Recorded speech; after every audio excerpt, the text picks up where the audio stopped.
There's a kind of love that doesn't announce itself. It doesn't ride in on a white horse or declare itself at sunset with the mountains burning gold behind it.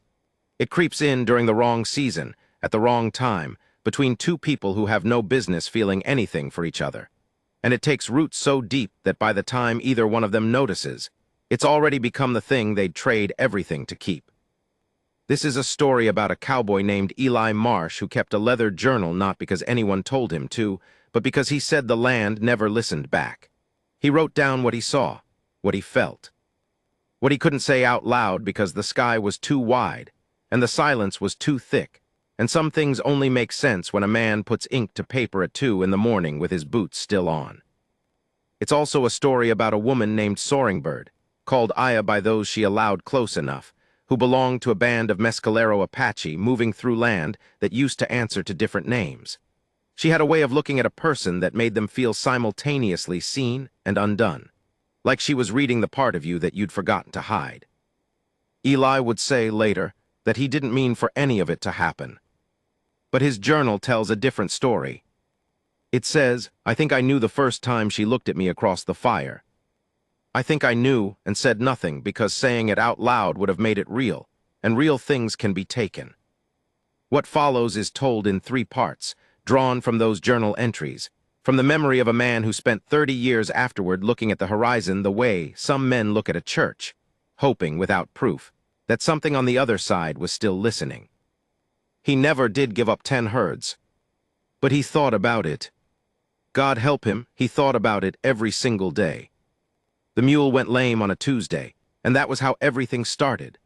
Not with ceremony, not with any sense of occasion, but with the dull mechanical failure of a working animal on a dry stretch of trail 6 miles east of the Chilarosa Basin, where the scrub was the color of old bone and the air tasted like iron filings. I wrote that down in my journal the same evening, sitting with my back against a sandstone shelf and my canteen half empty, and my mood considerably worse than that. I had a habit of marking down the small disasters first: the mule, the heat, the busted cinch strap I'd been meaning to replace since April before I could get to anything that mattered. My father called it a nervous tick. My mother called it avoidance. I called it record-keeping, which was more dignified and meant the same thing. The mule's name was February because I'd bought him in that month and because I'd never been good at names. He stood with his right foreleg cocked at an angle that turned my stomach a little, and I knelt in the dirt beside him, running my hands down his leg the way I'd been taught, feeling for the heat of a swelling, finding it just above the fetlock. Not broken, but bad enough. Bad enough that the trade goods in his packs were going to stay exactly where they were for at least 2 days, and I was going to be sleeping on this particular patch of nothing until he could walk again. I was 31 years old. I'd been running small trade routes through this territory for 9 years. Wool blankets, iron tools, salt, dried beef. Trading with settlements and passing outfits, and occasionally, when the circumstances were right and everyone was being sensible, with Apache bands who moved through the basin like water moves through rock, always finding the path that everyone else said wasn't there. I won't pretend I wasn't nervous about that part of the work. Any man who claimed otherwise was either lying or hadn't been paying attention. The territory had been bleeding for a decade over questions of land and water, and who had the right to say mine to either one. I'd seen the aftermath of things I won't put in writing. I'd also seen the other kind of thing, the quiet trades, the careful conversations, the moments when 2 people who had every reason to mistrust each other chose something different because the alternative was worse for everyone. I tried to stay in the second category. My journal has a lot of entries about trying. The sun went down in that violent southwestern way, all at once, like a lamp being shuttered. I got a small fire going, enough for heat, small enough not to announce myself, and ate a strip of dried beef that tasted like salted leather and thought about February's leg and the water situation, and the fact that the nearest settlement was roughly a day and a half on foot if I left at first light and moved without stopping. I was writing all of this down, the pen moving in the cramped shorthand I used when I was thinking more than composing, when I heard movement at the edge of the firelight. I did not reach for my rifle immediately. This is something I'm still not certain was courage or stupidity. What I did was set my pen down very carefully on the page, as if being tidy about it mattered, and I raised my eyes. There were 3 of them, 2 men and a woman. The men held themselves with a stillness that I recognized as the opposite of passivity. It was watchfulness concentrated into posture, every muscle calibrated. The woman stood slightly behind and to the right of the taller man, and she was looking at February. Not at me, at my lame mule. "He won't walk tomorrow," she said. Her English was precise in a way that made each word feel individually chosen, not halting, deliberate, like she was selecting from a larger vocabulary than the one she was offering me. "The swelling needs cold water and rest. You have neither." "I'm aware," I said, which was honest and also a deflection, and she probably knew both things. The taller man said something I didn't catch, the words moving between them in their own language, with a fluency that made me feel briefly like a stone someone had dropped into a river, watching the current adjust around me. The woman looked at me then, really looked. She had a directness in her gaze that was not aggressive, it wasn't confrontation, it wasn't challenge. It was just assessment, clean and uncomplicated, and it made me feel as though she was reading something I hadn't meant to leave visible. I had the peculiar impulse to reach for my journal and close it, though I hadn't written anything in it she could have seen from that distance. "We have water," she said. "Cold from a spring we can show you." I sat with that for a moment. The firelight moved. February's breathing was slow and even. He'd already given up on dramatic objection and settled into stoic endurance, the way old working animals do when the situation is beyond their input. "Why would you?" I asked. It wasn't a suspicious question. I meant it genuinely, which is a distinction that I think she caught, because something in her expression shifted, not softening exactly, but recalibrating. "Because the mule is suffering," she said. "And because you look like a man who writes things down and might write something true if he saw something worth recording." I looked at my journal, then back at her. I picked up the pen. Her name was Soaringbird, and she told me after the first hour that I could call her Aya if I found the full name unwieldy in conversation. I told her I didn't find it unwieldy at all, which was true, and she accepted this with the same composed neutrality she seemed to apply to most incoming information, filing it somewhere and moving on. The spring was a 20-minute walk from my camp, a slow seep through a crack in limestone that had been pooling into a small natural basin for longer than anyone's memory went. The water was cold enough to make my teeth ache when I tested it. I soaked strips of cloth and wrapped February's leg, while the mule stood with the resigned patience of an animal who had learned that humans would do what they were going to do regardless.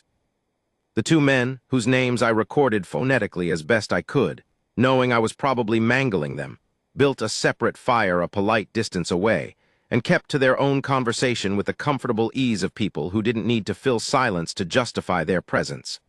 I envied that. I have always been bad at silence in company, which is one reason the journal exists. Aya sat with me. This was not, I understood, obligatory. She chose it, with the same deliberate quality she brought to language, not casually, but with intention. She watched me wrap the mule's leg and asked about the wrapping technique, and I explained it, and she nodded in a way that suggested she was comparing it against something she already knew and finding it approximately equivalent rather than revelatory. "You trade with Apache bands?" she asked. "When it's possible, when it's safe for everyone." "Safe," she said, not quite repeating it, more turning it over. "You mean when there's no danger?" "I mean when everyone can leave the conversation the way they came into it." She was quiet for a moment. The fire put a warm light on the side of her face. She had a small scar along her jaw, the kind that comes from something falling or something sharp passing close. Not a fighting scar, more like a childhood record of a moment that could have gone differently. "Most men who come through here," she said finally, "are not thinking about that." "I know. But you are." "I try to be." "Why? I thought about that."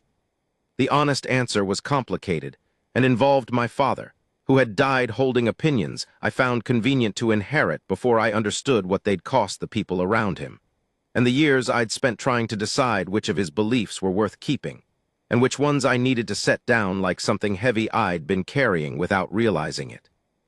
But that was too much for a first conversation around a fire at the edge of the basin, with my mule's leg wrapped and the night cooling down to something almost pleasant. "Because I keep records," I said, "and I want the record to be accurate."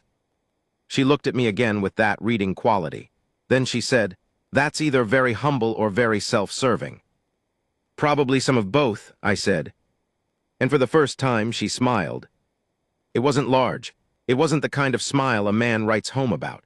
It was the kind of smile that lives at the corner of the mouth and doesn't commit to the whole face, quick and a little reluctant, like it arrived before she'd finished deciding whether to let it. But it landed somewhere in my chest and sat down like it owned the place, and I had to look away at the fire because I didn't know what to do with my face. I wrote later. She smiled, and I felt like a man who'd found the page he'd been missing from a book he'd been reading wrong. I know how that sounds. I'm recording what happened. We stayed 2 nights at the spring. February's leg improved with the cold water and the rest, as Aya had said it would, and I could have left after the first day if I'd pushed it. I told myself the mule needed the second day.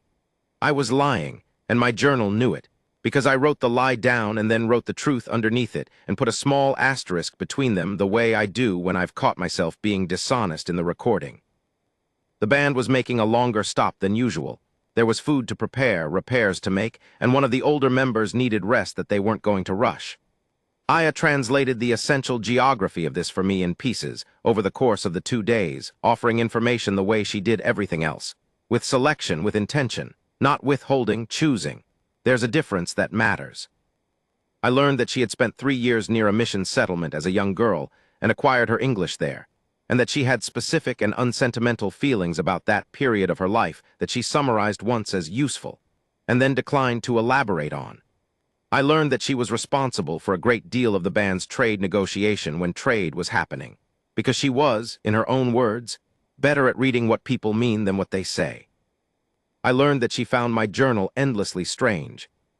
"You write everything?" she asked, watching me at it on the second morning. "Most things. Does it help?" Sometimes I look back and I can see something I was wrong about.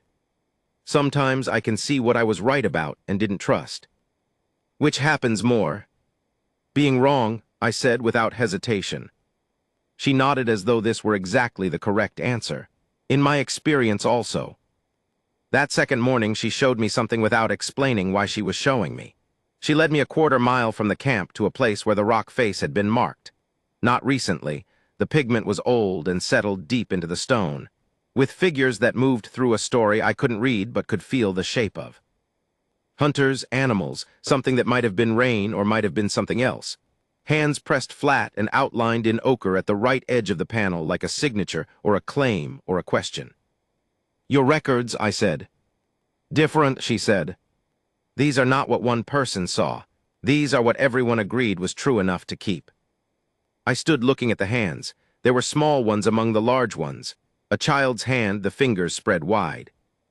"How old?" I asked. "Older than anyone knows." I wanted to ask more. I didn't. Instead, I stood there in the quiet and thought about the difference between what one person writes down and what a whole people agrees to carve into stone. And I felt the specific smallness of a man who has been keeping personal logs for 9 years and still gets things wrong more often than he gets them right. I wrote that down too that evening. And I wrote, "Tomorrow I have to go. February can walk. The trade goods won't move themselves, and there are people expecting me a week from now who I've made promises to. But I find I am looking for reasons to stay.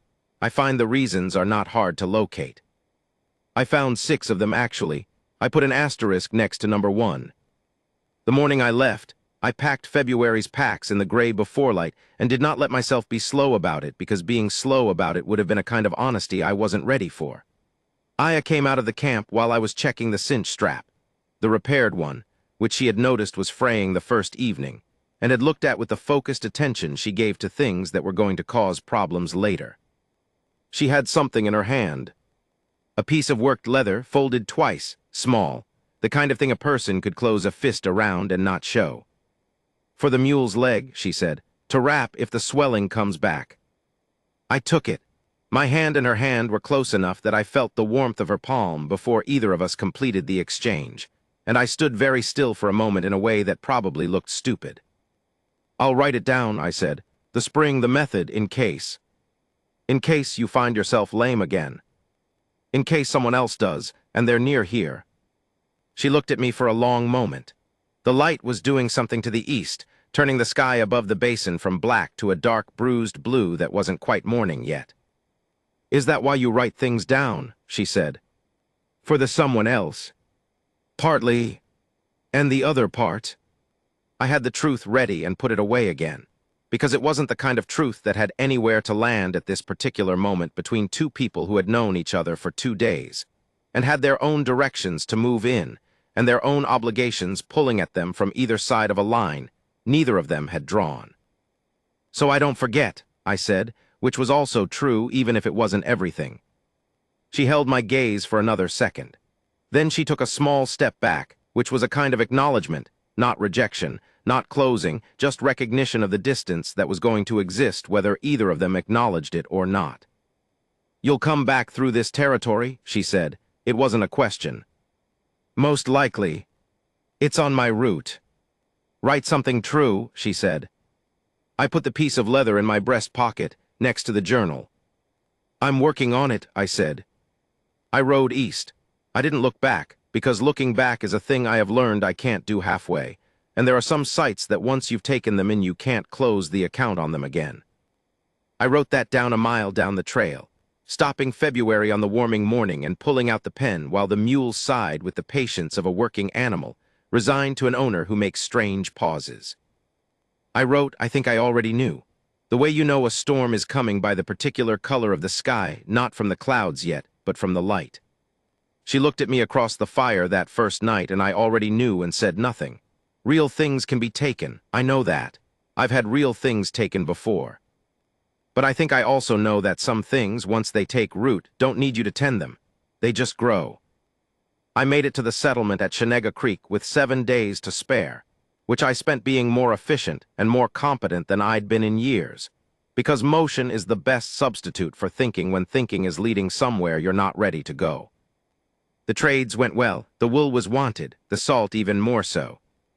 A man named Gunderson, who ran a small freighting operation out of the north end of the settlement, bought 4 of my iron tools at better than my asking price, and we shook hands and I went back to the room I was renting and sat on the edge of the cot, and looked at the piece of worked leather sitting on the table beside my journal, and thought about the color the sky turns just before a storm you haven't seen coming. Then I ate supper and went to bed and got up the next morning and started planning the next leg of the route. That is not the whole truth. The whole truth is that I opened the journal that night and wrote 4 pages of things I crossed out, then 1 page that I kept, then closed it and put it under the cot, because having it on the table was making me feel the way a man feels when he's standing in a room with something he's not ready to name. The 1 page I kept said, among other things, there is a kind of recognition that has nothing to do with having met someone before. It's recognition of something you didn't know you were missing until you found it, and that's the worst kind because you can't pretend you weren't looking. You can only pretend you didn't find it. I'm not a poet. I never claimed to be. I'm a man who kept records for accuracy and mostly ended up recording the inaccuracy of himself. 4 months later, I came back through the Chilarosa Basin. This was not unusual. The route ran through that territory twice a year as a matter of geography. I had made it twice a year for 9 years and would have done so whether or not any of what I've described had occurred. I told myself this with some regularity over those 4 months, partly for honesty's sake, and partly because honesty is also a thing you can use as cover if you're not careful. February's leg had healed cleanly. No recurrence of swelling, no lasting change in his gait. The strip of worked leather that Aya had given me for rewrapping was still in my breast pocket, next to the journal. I had not used it. I had also not moved it anywhere else. This is the kind of information I record without comment, because the comment is self-evident. I came back through in a different season. The basin in late autumn is a different country than the basin in summer. The light comes in at a lower angle and hits the scrub at a slant that makes everything look like it's being examined. The temperature had dropped 40 degrees, and there was a smell on the wind that was the smell of altitude and pine from the mountains to the north.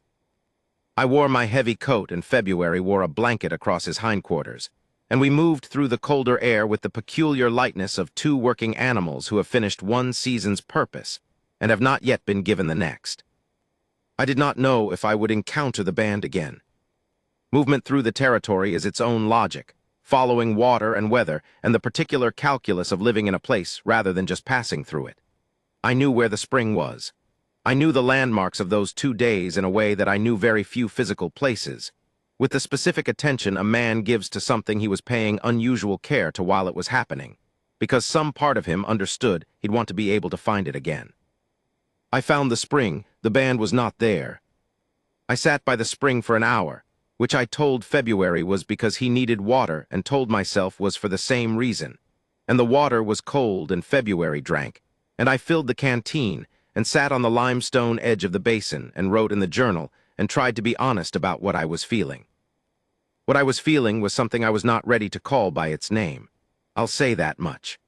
I'll say that the absence of what I'd been hoping to find, without letting myself know I was hoping, had the specific weight of a stone in the chest that you didn't know was there until the moment it reminded you.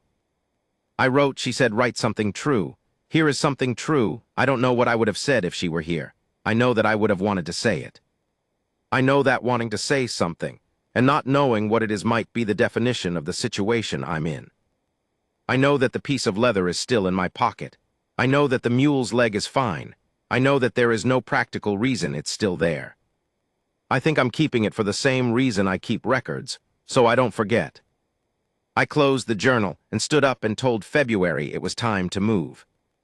February looked at me with the large, patient eyes of a mule who has been involved in this particular human's emotional life for long enough to have developed a kind of resigned wisdom about it.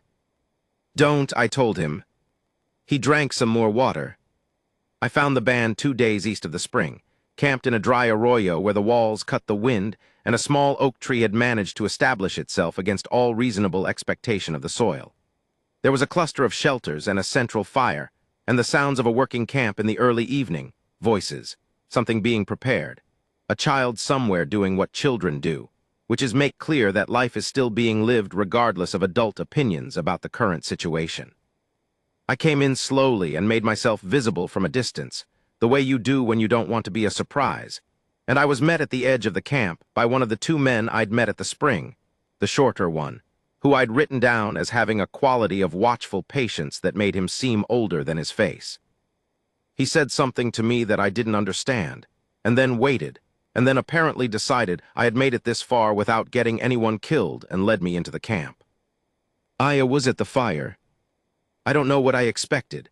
I don't know what I'd been picturing in the back of my mind for 4 months, in the part of my mind that does its work when I'm not paying attention. Whatever it was, the reality was different in the way that real things always are different, smaller and larger than the imagined thing simultaneously, more detailed, with the specific weight of something that actually exists. She looked up when I walked into the firelight. I watched her face go through 3 things in about 2 seconds. The first was recognition. The second was something more complicated that I didn't have a category for. The third was the composed neutrality she seemed to wear like a second coat, not hiding the other 2 things exactly, but settling over them the way a man settles his hat before going out into wind. Your mule's leg, she said. Healed well, I said. No recurrence. You wrapped it again. No, didn't need to. But you kept the leather. It wasn't a question. I realized with a particular quality of exposure that I had automatically put my hand to my breast pocket when she said it. A nervous habit I hadn't known I had until it betrayed me in public. For if I needed it, I said. She held my gaze for a moment with that reading quality. You came back through. It's on my route. I know. A beat. Did you write something true? She asked. Several things. Some of them I crossed out. Why? Because I wasn't sure if they were true yet, or if I was hoping they were. She looked at me for a long moment, and the fire moved between us, and somewhere in the camp the child was still doing whatever it was doing, and the oak tree creaked against the wall of the arroyo in the night wind, and the sky above us was a deep and enormous black scattered with more stars than the sky over any settlement ever manages. Come eat, she said. You look like a man who's been feeding himself badly for 4 months. 3 weeks, I said. I was in Shenega Creek before this. Did they feed you properly? Reasonably. Then only the last 3 weeks. She turned back to the fire with the same contained efficiency she brought to everything, as if the conversation were settled rather than interrupted. Come eat anyway. I came and ate and recorded nothing that evening, because there are some evenings that feel like they'd be damaged by being written down too fast. And I've learned to let the ones that matter sit for a day before I put them in the record. I spent 6 days with the band. This is the part that is hardest to record accurately, because the passage of 6 days contains both everything and nothing when you're writing it from the outside. And I am trying to write it from the inside, which is harder and probably less organized, but closer to what happened. What happened in 6 days? I helped with work that needed doing, in the way that a person with hands and a willingness can help with almost any practical work if they pay attention to what's actually needed. I chopped wood. I repaired a section of a carrying frame that had cracked along the crosspiece. I treated a horse with a minor hoof issue and traded a poultice method for one I hadn't seen before that was superior to mine. I watched how things were done and tried to do them in the same way and failed at first and improved, which seemed to be the acceptable trajectory. I translated things for me that I needed translated and did not translate things that didn't require it. This meant that over 6 days, I had a significant number of interactions conducted entirely in her absence, which either went well or went poorly, and which I navigated through the specific human emergency language of gesture and patience and willingness to be corrected. Most of them went reasonably. Some of them were funny in ways I understood a beat later than everyone else, which I think is the correct pace for humor in a language you don't speak. In the evenings, Aya and I talked. This is what I want to record carefully, and this is where I feel the pressure of my own inadequacy as a recorder most sharply, because the conversations we had in those 6 evenings were the kind of conversations that a man carries forward without being able to fully quote them back. They exist in the way an impression in clay exists, the shape of the thing rather than the thing itself. She told me about her life with the kind of specificity that comes from someone who is accustomed to having to explain themselves to people who have already decided what they think, and has therefore developed a way of presenting truth that cuts straight through assumption to fact.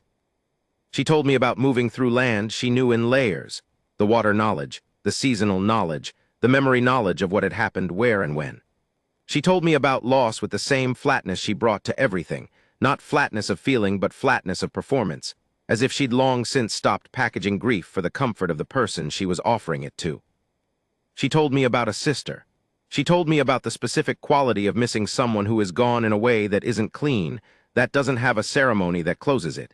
It just stops, one day, and the rest of your life is organized around the absence. I told her about my father. I told her about the beliefs I'd inherited and the years I'd spent sorting through them, the ones I'd kept and the ones I'd set down. I told her about the record-keeping and why I thought I'd started it, which was that I'd grown up in a house where no one said what they meant, and I'd thought if I wrote things down clearly enough, I could compensate for the ambient dishonesty of the environment. "Has it worked?" she asked. "It's made me honest with paper," I said. "I'm still working on honest with people." "You are more honest than you think you are," she said. "You are less sure of it than you should be. That's different from dishonest." I wrote that down later, verbatim. I underlined it. On the 4th evening, she asked to look at the journal. I handed it to her without hesitation, which told me something about the state of things that I filed away for later examination. She held it and turned a few pages, not reading the words exactly but looking at the patterns, the density of the text, the asterisks, the crossings out, the moments where the handwriting changed tempo. "You cross things out a lot," she said. "The first draft is usually wrong. But you leave the crossing out, you don't tear the page. I want to know what I thought was wrong, so I can see the shape of the mistake." She handed it back. Her thumb left a small smudge of ash on the edge of the page. We'd been sitting close enough to the fire that the smoke was in everything, and I noticed it and said nothing, and later, much later, I realized I'd never made any effort to clean it off. Some evidence you keep. On the 6th night, I made the mistake of trying to name what was happening. Not out loud, in the journal. Late, when the camp was quiet and the fire was down to coals, and I was writing by the insufficient light of it, and making my handwriting smaller than usual the way I do when I'm being careful. I wrote, "There is something here that I don't have a language for. That is the honest thing. I have tried 6 different words in the last hour, and crossed all of them out because they're either too small or too large, and I don't know if the category I need exists in any vocabulary I have access to. What I know is, when she is talking, I am paying the particular quality of attention that I pay to things I am afraid of losing. I know that is not nothing. I know that is not small. What I also know, this is not a simple calculation. She has her life and her people and her movement through the world. I have mine. These are not the same direction. These are not the same language. These are not the same anything, except that when we sit by this fire, she looks at me with that reading quality, and something in me feels less wrong than usual. And I don't know what to do with that except write it down and look at it, and ask myself if it's true. I think it's true. God help me, I think it's true. I closed the journal and sat with the coals. In the morning, I would need to move on. I had a schedule and commitments and obligations, and those were all real things, and Aya had her own shape of the same constraints, and neither of us had said anything that changed the geography of our respective lives. But I sat there in the cooling dark for a long time before I slept, and I listened to the night sounds of the basin, the wind in the arroyo walls, the distant patience of an owl, the breathing of a camp of people who had made this landscape into something livable through the accumulated knowledge of generations. And I felt simultaneously more and less like myself than I had since the mule went lame on a Tuesday 4 months ago. More because something had been named, less because naming it didn't solve anything. That I wrote at the very bottom of the page, in the smallest hand I could manage, is probably the most human feeling there is. Part 3, 10 herds. I said it on accident. That's the truth, and I've been honest enough in this record that I'm going to stay honest about this too. Even though honesty here makes me look like the kind of man who says important things to the side of a woman's face in the dark, because he forgot to keep a better hold on what was inside him. It was late spring, my third pass through the territory. I had come back twice more since the autumn, each time with a root necessity that was genuine and a personal motivation underneath it that I was getting better at not examining too closely in daylight. The band was camped on the west edge of the basin, where there was good grass for the horses, and a clean line of sight in 3 directions. The evening had started like the others.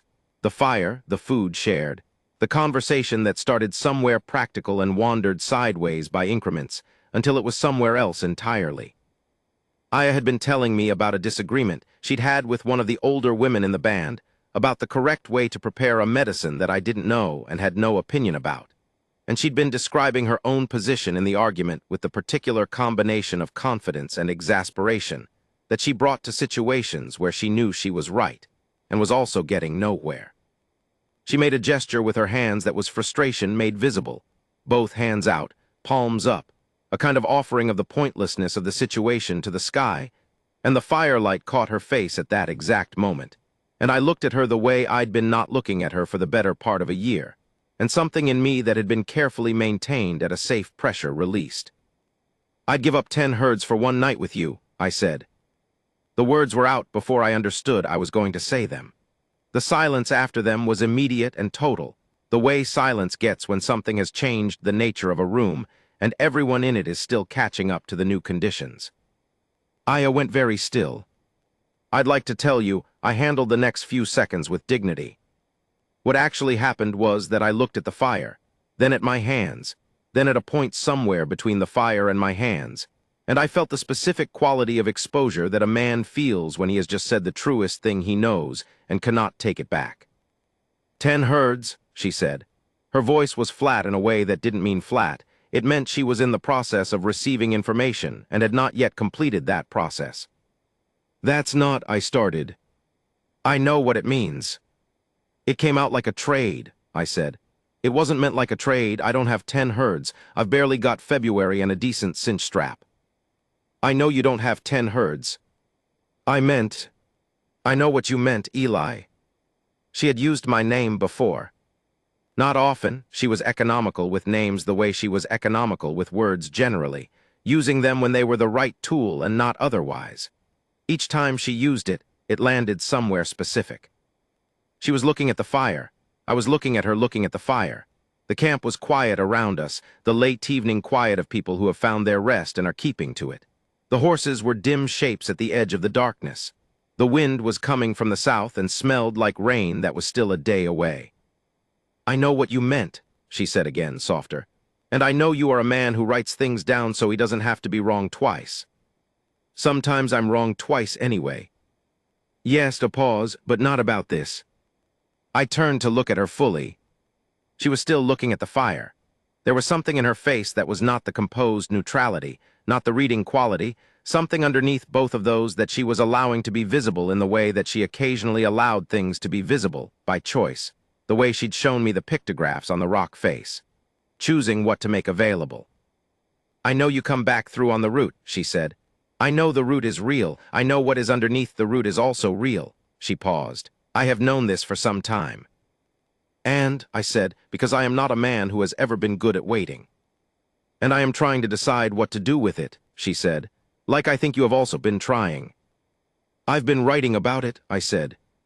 I have about 40 pages on the subject. Something happened at the corner of her mouth. Have you reached any conclusions?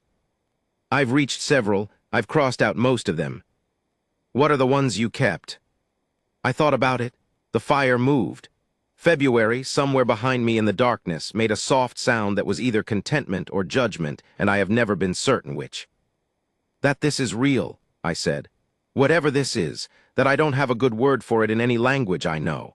That it doesn't fit inside the shape of my life as I had it arranged, and I'm not sure what that means for the arrangement. No, she said.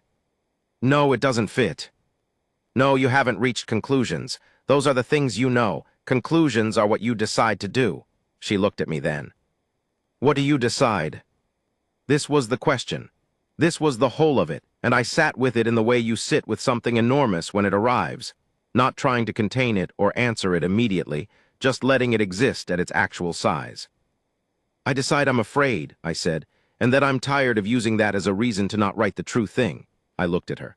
I decide I want whatever I can have, whatever makes sense, whatever fits what your life is and what mine is. I paused. I don't know what shape that is. I don't know if there's a shape that works, but I want to find out if you're willing to find out. She was quiet for a long time. Not the kind of quiet that is absence, the kind that is presence, full and thinking, the kind that a man who keeps records should know how to sit inside without trying to fill it. You would have to learn to live with uncertainty, she said. With not knowing when you'd see me, with the distance, with the fact that this can't be arranged like a trade route. You can't plan it on a map. I know. You're not good with uncertainty. You write things down so you can hold them still. That's true. This can't be held still. I know. And I think I've been writing things down because I was afraid of what happens if you can't. I think I want to try the other thing. I paused. I think you might be the only reason I've ever had to try. The south wind moved through the camp. Above us, the sky was doing what it does out there, enormous and dark, and salted with light that had been traveling for longer than either of us could properly comprehend. Aya looked at me for a long time with that reading quality, reading whatever was visible on my face, reading the part I hadn't tried to hide, and the part I had and the asterisks between them. Then she reached out and touched my hand, just the back of it. Her fingers were warm and certain, and she held them there for exactly as long as she meant to, which was not long, but was real. Write that down, she said, what you just said, all of it. I will. And then don't cross it out. I won't. She withdrew her hand. She looked back at the fire, but something had shifted in the quality of the air between us. Not resolved, nothing as simple as resolved, but opened, the way a window opens onto a landscape that was already there, and now you can feel the air from it.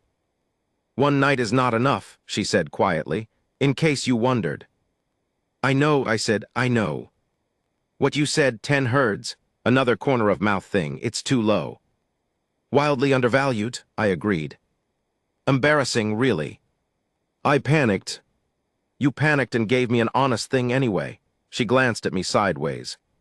That's better than most people manage. We sat by the fire until it went low, and the camp cooled into the deep dark before dawn. And we talked about things I won't record here because some things are not for the record. They're for the having. I will say that I laughed in a way I hadn't in a long time, and that she did too. And that laughter in the dark is one of the most specific human sounds. There is specific to a moment, to a fire, to two people who have stopped performing wariness at each other and found something underneath it that fits the way worn leather fits. In the morning the rain came, the day early, from the south like she'd said. We were both awake for it because neither of us had slept, and we stood at the edge of the shelter and watched it move across the basin in silver sheets that turned the scrub dark and made the limestone shine, and brought the smell of wet earth that is the oldest smell the world knows how to make. "How long before you have to go?" she asked. 3 days, maybe 4 if the rain slows the route." "I'll be here for 3 days," she said, "possibly 4. I looked at her. "For the rain," I said. "For the grass," she said. "The horses need it." "Right," I said, "the horses." "Yes," she said. "The horses." She walked back into the camp to help with whatever needed helping with, because she was always doing that, always in motion toward what was needed. And I stood at the edge of the shelter and watched the rain come in and put my hand in my breast pocket and found the piece of worked leather still there, still warm from being carried, and held it while the rain came down. I got out the journal. I wrote, "It's raining. The basin smells like the first day of everything. She is 20 feet away doing something practical while I stand here recording the fact that I am alive in a way I wasn't before some of this happened. I don't know the shape of this. I don't know the map. I know that the mule went lame on a Tuesday, and that turned out to be the most important Tuesday of my life so far. I know that I said something in a panic that was also the truest thing I've said in years. I know that she said 10 herds was undervalued, and she wasn't wrong. I know I'm not crossing this out. I know that's something." I closed the journal. The rain came down. Somewhere in the camp behind me, I heard her say something to someone in a language I was slowly learning, and a child answered, and she laughed, the real laugh, not the corner-of-mouth thing, the full one, which I had now heard twice, and intended to spend a significant portion of my remaining years trying to hear again. 3 days, maybe 4. The horses needed the grass. 30 years later, an old man sits in a house at the edge of that same territory and opens a journal he has kept for 4 decades. The handwriting changes across the pages, tight and careful in the early entries, looser and more certain as the years go on. There are asterisks throughout and crossings out, and in the margins of some pages, a second hand, different from the first, has added annotations in the careful, precise English of a woman who spent 3 years learning it at a mission settlement and came out the other side of that experience with a language she made her own.